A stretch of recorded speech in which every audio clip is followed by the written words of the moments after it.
This is DeBunked TV. What is truth? They are two different Absolutely. claims. So, like, truth is basically subjective. This is a worldview thing. No fossilized eyeball, trust me. This is DeBunked TV. Welcome to DeBunked TV. If you are joining us for the first time, we're about to tackle human evolution. Do us a favor, back up a couple episodes. Look at the one where we're talking about critical thinking when it comes to this subject, and then look at the one that we did on fossils, and we did a whole debunked video called Fossils Prove Evolution, and we debunked that. This is kind of part two of that, but it's a little separate because it's human evolution. We're going to get into the debunked video, but Carl, you got something to tell the folks right now. How do they reach out? What do they do?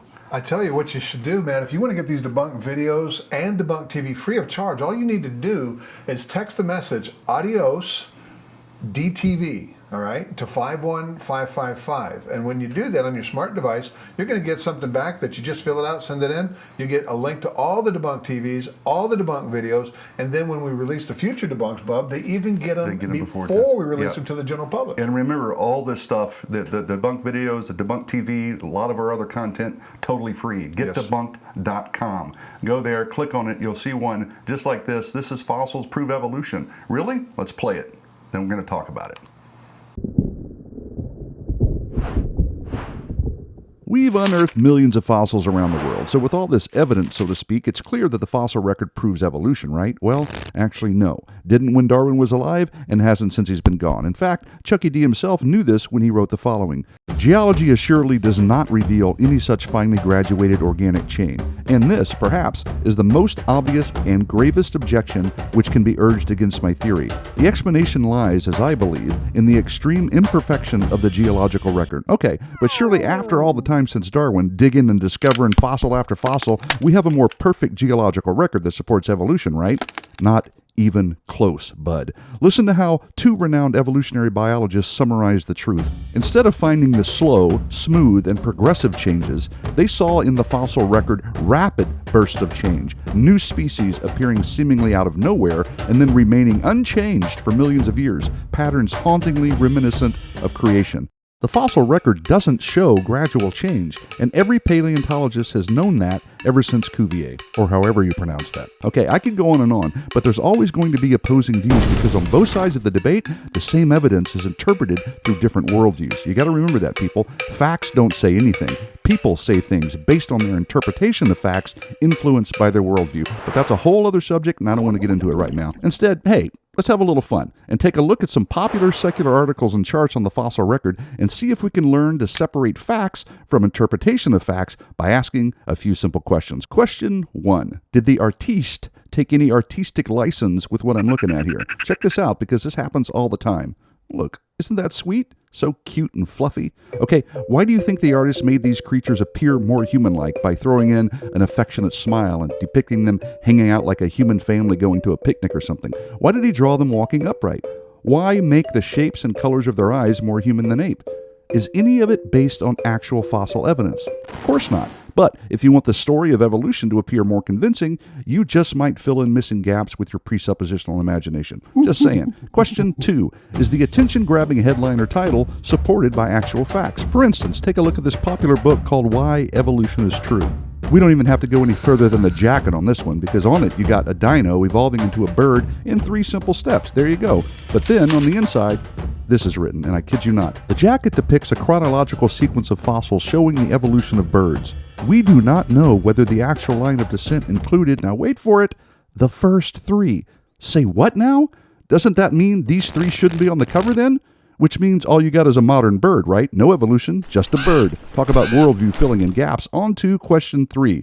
What do the graphics on evolutionary charts indicate? I mean, they sure do look convincing. For instance, on this one from the dinosaur book, you got solid red columns and white columns showing gradual progression over time. But let's read the almost imperceptible 2-point font over here. It reads, tinted areas indicate solid fossil evidence, which means the white areas represent no solid fossil evidence, right? Okay, then take them away. Uh-oh, looks like patterns hauntingly reminiscent of creation, I'd say, right from their own charts. And the same thing goes for the dotted lines on this one. Look at all of them.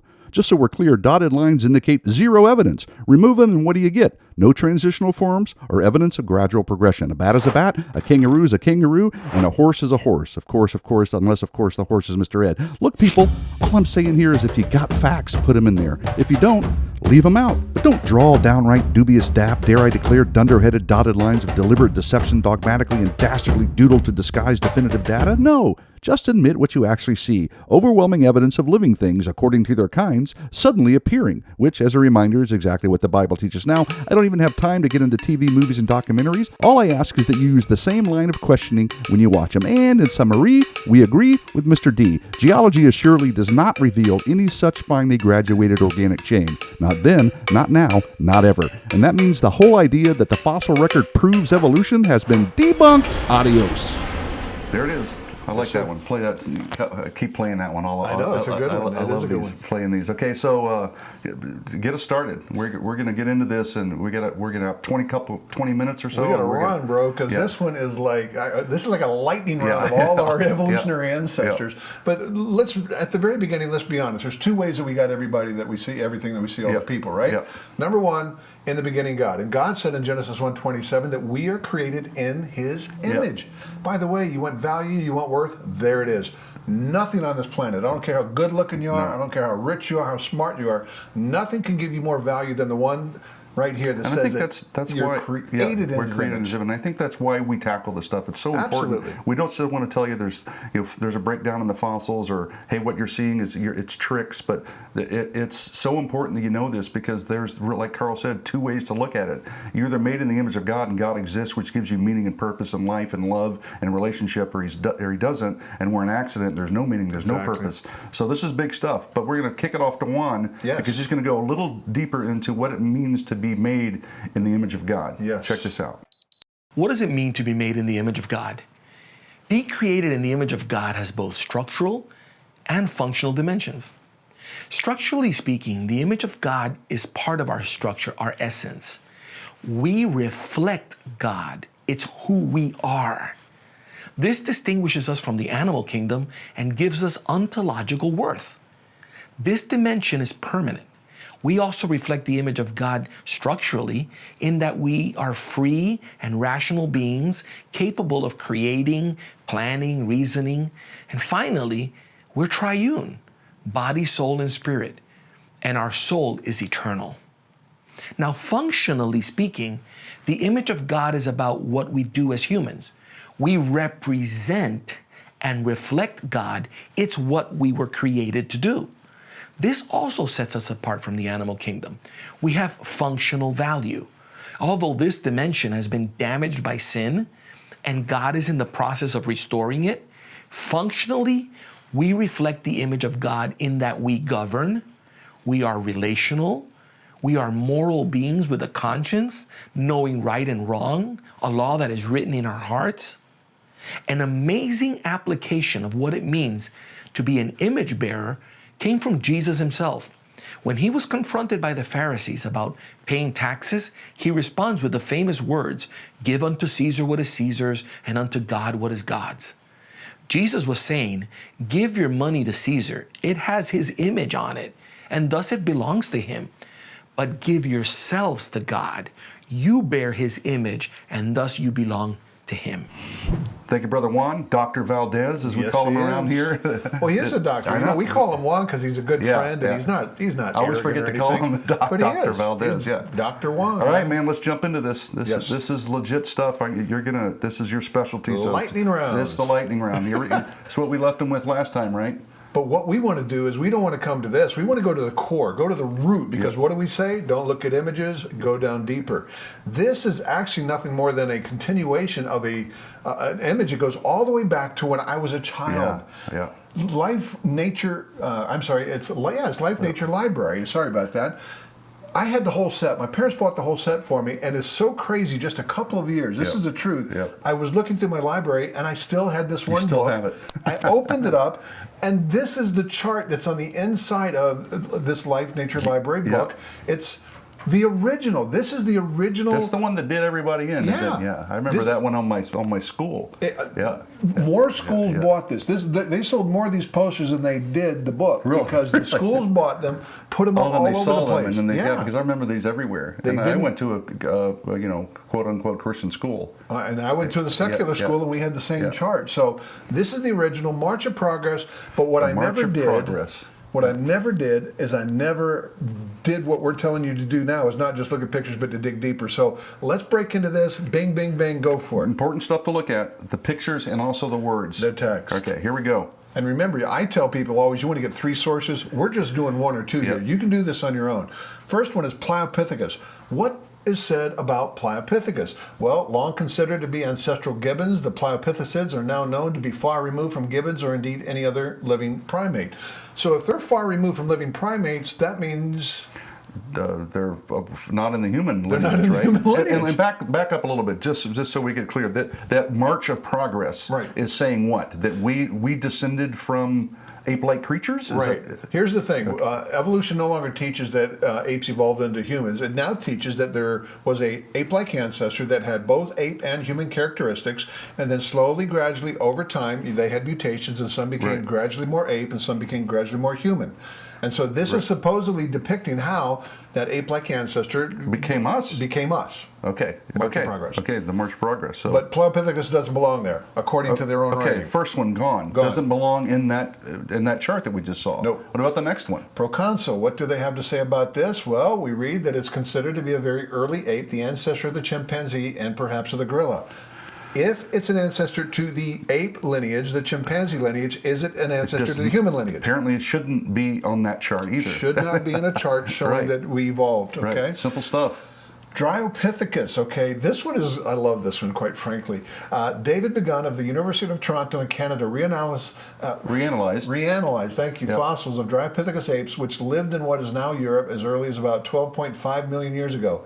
He says that the characteristics of the skull suggest that rather than evolving earlier than the great apes, as was previously thought, Dryopithecus was actually a great ape itself. So he if goes it's on an ape, too. Yeah, it's an ape. not us. Again, he's not in it. Okay, so. And it says, what if Dryopithecus, that looks like a little gorilla, really was a little gorilla that had already branched off from humans? I agree with the guy, man. Yeah. If it's a gorilla, it's a gorilla. Isn't that the point? It goes back to the whole thing. It's you may want a peach, but it's an apple or an orange. You may want to form all these things, put all these things together, but when you look at it, it really is always usually what it is. Exactly. Right, and that's the point again. This one doesn't belong on the chart. Doesn't belong on the chart.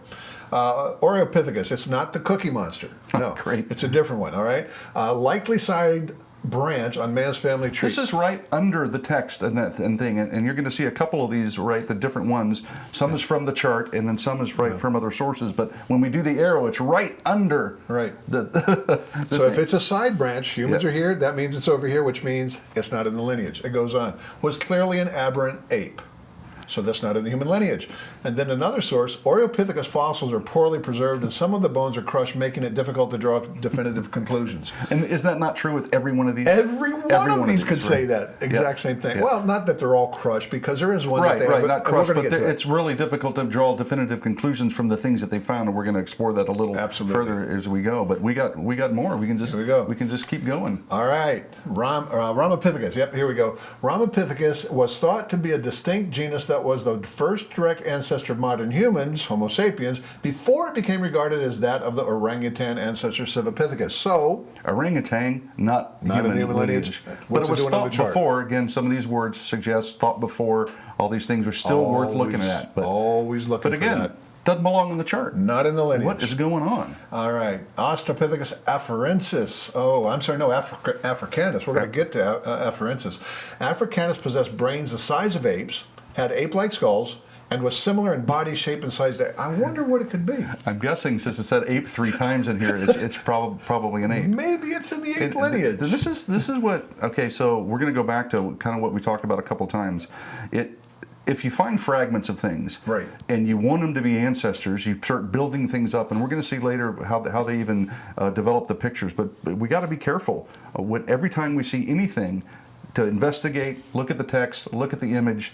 Did we find this? No. Did we find this hey guy, and he came out of the water? It's Nope. not what he was like. He wasn't right. And we'll come back to that point as well. Here we go. Got something else. This is the one that I mentioned before, Afarensis. Now, this is the one that wasn't on the chart, but it's the most famous because most folks are going to know it as Lucy. Well, this is the big one. This is the biggie, right? Lucy. Forget it. Once we Give it see up. this, it's over. But we have to deal with it. So here we go. Let's see, Afarensis. Let's go to the next one here. Let's let someone else talk about it. The great Here in Mr. the Attenborough. 1970s, they found the link between apes and man. It offered conclusive proof that we started walking upright 3.2 million years ago. A human ancestor, a female, Lucy. Okay, man. A lot of claims made there. So lightning round, here it goes. Let's deal with it. Wow, what are we going to do? We got really cool pictures, and please notice the detail. It's not even a picture. It looks like a great photograph, like someone touched that. I love the hands of this one. He's worshiping. Look at him. He's worshiping something, and this guy's rebelling. But my favorite is the look on that lady's face. Does she love her husband she or sure what? does. Look at her. That's a woman It's who loves her endearing. husband. And Bub, if I had pecs like that, I would demand my wife look at me like that. And look at this guy, though. Yeah, future Fortune 500 CEO. Look at his eyes. The detail on his eyes, man. You pointed out a couple things here. His- Hands and eyes. What's the evidence to support the depictions that we have? This. There you go. Can't you see the eyes here? No fossilized eyeballs, trust me. And the hands. And Where are the no hands? hand bones, and by the way, no toe The bones. feet. So when we go to museums and we see Lucy walking upright with human hand, human feet, we're being lied to, quite frankly, because they didn't find any hand bones or any foot bones. But he just said it proved they walked upright 3.2 million years ago. They say the hip did that. Yeah. And boy, in this episode, we can't show you everything. Look, we teach a class. Juan and I teach a class at Faith Baptist Bible College. Check them out sometime because I do one class on 18 ancestors. Wow. Like this is the old ancestors. We do this is still one of the newer ones, but we do the 18, and when we go through everything, 3 secular sources, destroy every one of them. And what they had to do to turn Lucy's hips from chimp hips to human hips would blow your mind. Oh yeah, that's Blow the one your I think mind. I saw where they had all the tools out, chiseling everything Exactly, dude. to make So- it work. But I got a question on this one, right? Yeah. How do we? And this popped up. How do we know if we find a bunch of bones that they all come from the same person? What if 5 people were in the hole? How do we know that goes with that? Yeah. I mean, I can kind of see those going. Right, but how do right. we know certain things go with Depending everything? on how the placement is, you can know that these pieces go together, but then sometimes you really don't. Like even Lucy, for instance, Lucy, the one bone that you see that looks like a kinda right bird. here? Yeah, it looks Yeah, like a little yeah. V. It took 40 years, but they finally figured out that it doesn't even belong to Lucy. It's That's an- what I always think when you're digging up stuff because these when you show up, they aren't displayed like this. They place them all like this. Yes. Right. Sometimes you will find them. If Oh, it's you will, covered up- like just yeah. like that. That But that put most together, of the huh? time, no. And It's if jumbled someone all else was together. next to you and died at the same time, then how do you put them all together anyway? When you go to the museum, you'll see, at Smithsonian at least, you're going to see human hand and human foot bones on there, but they did not find from the individual Lucy, they found it from other specimens that they put it on there. Careful. But the with tricks. curvature of the finger and toe bones that they found, that they stuck on there, were actually more curved than a chimp. She did not have human hands, she did not have human feet. Wow. Period. Yeah, they're just. But look at the skull, 7 pieces of Yeah, skull. so here we go here. And this is something I really love to point out to folks. Far left is a chimpanzee skull. Far right is a human skull. In the middle is Lucy, and it supposedly had both ape and human features because it's that common ancestor. I took the existing information, I didn't add anything to it, take anything away, and then I overlaid it on top of the chimp. And then I overlaid it on top of the human. And which one does it actually fit better with? I'm gonna go with this one. It is totally Yeah, chimp. yeah. You can see that on this one, we bone, can yeah. we can wear It's glasses. missing. Chimps can't wear glasses. Put glasses on, boom, it's slide going to off, slide right. off. But when they show this skull, they show it as a crossover in between apes and humans. Right. It is But totally it chimp. Fits just on the chimp. Totally right? chimp. Yeah. Absolutely. But what's the bottom line with Yep. it? Houston Museum of Natural Science got the bones, actual bones of Lucy for the first time ever, brought them out of Africa, put them on display. They made a study booklet for the teachers to use with the students that they were taking in there. I got a copy. Page 20 says this. For many years, Lucy was thought to be a direct human ancestor, but we now see her as belonging to a separate group of hominids from those which became our species, Homo sapien, which means Lucy is not in the human lineage. This is from the study book that they made. And Lucy wasn't even on the chart. No. But Lucy was the big find way after the chart. She's the and then it huge doesn't find. fit at all either. She doesn't belong on the human. And let me drive chart. that home. 150th anniversary of the publication of Origin of Species, 200th anniversary of the birth of Charles Darwin. Yep. They made this chart here. This is their chart, secular chart. This one. And this depicted the greatest, latest information on how ape-like ancestry evolved into humans. And remember what you learned in the fossil classes, Yep. all right, that we did, right? The dark lines, solid lines mean? You got some evidence. The skinny lines mean? You don't know. You got it's making up some stuff. And And the now we question even- marks mean I have no idea what's there. You got a lot of lines and question marks. This is Lucy, Australopithecus afarensis, straight line, Straight line. not connected in with the ape lineage, the human lineage anymore. It's gone. And by the way, we talked about Africanus. She's over there. Boom, no longer in the lineage as well. So the new missing link is right there, which is a skinny line and 2 question marks.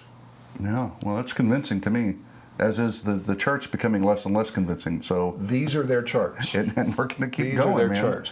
So next one, now we get into the big dogs because we have Australopithecus robustus, which by the way has been renamed. All right, but we'll get to that. He represents an evolutionary dead end in man's Now, ancestry. they put that right here. Yes, He's a dead end, but he's on the chart. and he's in the chart. Why?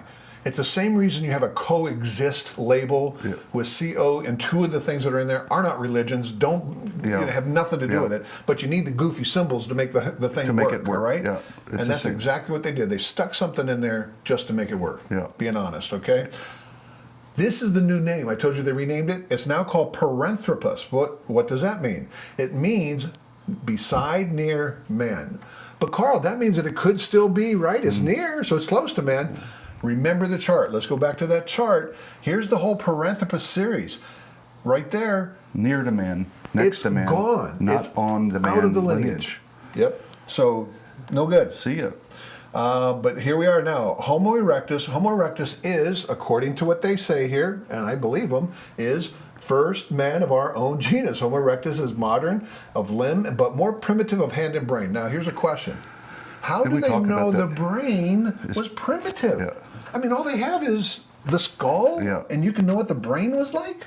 Yeah, and sometimes they don't have the skull; they have the pelvis, right? We went through that. We one, so did that, right? We don't even know. With a cranial capacity extending only into the lower range of Homo sapiens. So it had a cranial capacity of a human, but it was on the lower end. So it's a human. Brain size doesn't Right. determine intelligence. Yeah. Yeah. Remember that? Great. But it's human. Early Homo sapien. There's 3 of them here.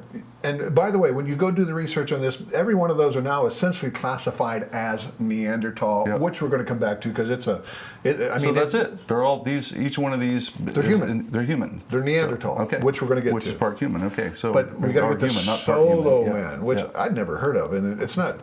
It's come on, you put that in there. You can always tell when Carl puts stuff in there. They just pop up on the slides with these kinds of things. So see ya, Han. Sorry. I love you, brother. But Solo Man, according to the chart, was an extinct race of Homo sapien in Java. Solo Man is known so far only from 2 shin bones and some fragments of skull. Oh, my goodness, again. Bub, you fundamentalist hick, what's wrong with you? How in the world can you believe that evolution is not a fact? We have 2 shin bones and a fragment. Well, it's enough for me to give up on the Word of God, wouldn't it? I mean, it's like, why? Yeah, really interesting. The Not more we doing it. explore this, right? Not doing it's it. really interesting. But it doesn't end. So now we're back to Neanderthal Man. So now those other 3 that we talked about, classified with Neanderthal Man, not nearly as brutish a fellow as his name has come to connote. A fellow, like they were all hung out with him and everything. He's a That's what I decent love. guy, Yeah, you know? He's a decent guy, He's you a know? nice kid. And it goes on to say down here that had a cranial capacity in some cases larger than that of modern man. So we're devolving. We're getting bigger brains and we get Then we less get smaller brains. So And we're supposed to be smarter than him, but brains equal intelligence. So he was smarter, but he didn't last. think of how they always depicted Neanderthal Man. I mean, this is just a variety of depictions, Here's right? like a history of them. You know, the 1800s, the early 1900s, mid 1900s. I remember this. I remember that. Yeah. But I mean, you look at him, and the one thing that you can say is this is a poor guy that he needs a dental plan. Yeah, but we got legit photography of these guys, right? Yeah. From the Discovery, right? I think. Remember, Adam, he had his GoPro. Always there with the GoPro. This is a guy that needed a dental plan. There's no argument about it. Now, one thing. So real, so good. Look at it. Look. One thing, though, what really makes us know that he evolved from an ape? Look at those eyebrow ridges. I mean, it's so apparent. Well, I'm going to put it to you like this. If you think big eyebrow ridges means you evolved from an ape, you tell this guy that, because he's a 7-foot-tall professional boxer. Yeah. I'm not messing with the guy. Absolutely. Well, you got a line in these guys, right? I am not messing with these guys. You know this? Yeah, he was a professional wrestler back in the 60s. So all we're seeing is different shapes of human beings. Human beings. That have always kind of been human beings, and this is how they look. Some, I mean, Andre the Giant, right? Brother. I mean, come on. Your dad was a wrestler. Did you know him? I never got to meet him. No, okay. He came a little bit after But my I mean, dad. it's like, they're just, no one would say these people aren't human, right? That's just... They're human that have a certain feature. That's it. That's it. That's it. And what does History Channel have to say about Neanderthal Man? A lot, I'm sure. Neanderthal seems so promising when it's first presented. It seems like it's going to be the answer. But on closer inspection, it starts to fall apart. Most importantly, the key fossils just seem to be too much like humans. Neanderthal, at best, is a man with some ape qualities. Okay, there's Neanderthal. We got to keep going. Let's There jump you go. in. What about this guy? What Last about Cro-Magnon Man? Cro-Magnon Man, when you look at it, only a cultural step away from modern man. Brain capacity, 1600 cc, larger than the average modern human. And by the way, when you look at the artwork that they did, when you look at the things that they sculpted, I mean, some of this stuff, they were talented. It's kind of beautiful, this stuff. DNA shows North American Indians related to ancestral European people. So now the DNA shows that essentially... So all humans, all Cro-Magnon, Neanderthal, we're all. That's the point, right? And that's the point we got to get to. Is and watch this. Stuff. Here's what really bothered me, guys. I'm just being honest with you. This bothered me the most because that chart went out in droves. Yep. They didn't get the text. This is the book. They didn't get this part, so they got the thing. Yeah. They got the chart, but when you read the text, which is why do we tell you read the text? Please read the text. This is what it says. Although proto-apes and apes were quadrupedal, walking on all fours, all right, all are shown here standing for the purpose of comparison.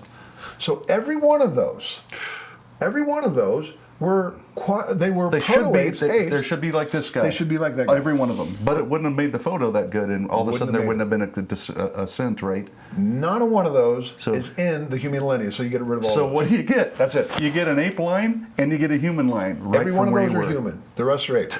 But let's go back and we're going to finish with these quotes here because this is just drilling home what we've been talking about, all right?